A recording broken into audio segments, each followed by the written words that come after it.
first and foremost for me, Mark, why aren't you in the bubble? What's going on? Well, so we had the option to send one person from our group down there, and I was certainly in the conversation. I had to go through all the testing.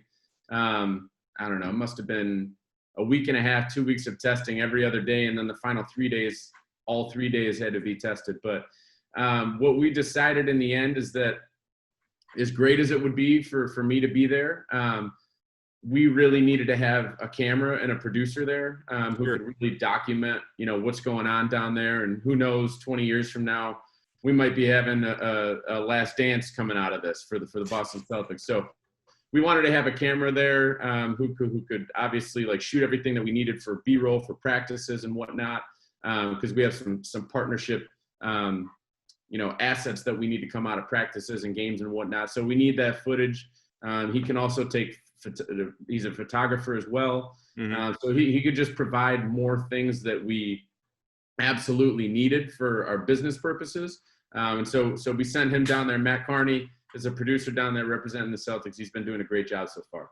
I know there's been a lot of conversation, though, about, and Brad Stevens has talked about this, when the bubble does expand, when obviously the teams that don't make the playoff tournament are ousted, they go home, and then maybe after the first round, when it tightens up a little bit with regard to the number of people that are there currently, that list shrinks, and then it expands to where maybe friends, more likely family, can come down.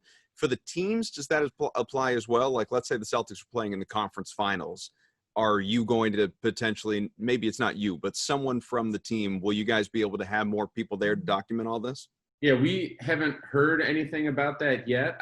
My anticipation is that won't be the case, but it's possible. You never know what the league's going to decide as we move forward, and they're learning things about this whole bubble every single day. So Things could change. What is that? Probably 2 months from now, when we get to that point, when we're talking about midway through the playoffs, late in the playoffs.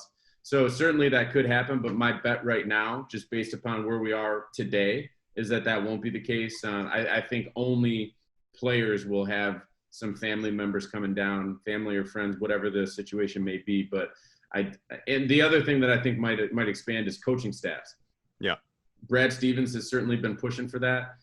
So I know he's not the only coach in the league that would love to have his entire staff down there to support the players on a daily basis. So those are my two. Number one and number two on the totem pole are certainly players, family, and friends. And then right behind that, I would think, is the rest of the coaching staff. And then I don't think Marc D'Amico is very high on that list. But, if they wind up being able to send a second person, that'd be great. I'd love to experience it. And I'd love to be able to document it for everyone out there. Look, Mark, you're top three, man. That's a good spot to be. Top I don't three. know about that. I just said 1, 2, and then I threw my name in there. I don't know. We're gonna put you at 3. You're on the totem pole somewhere.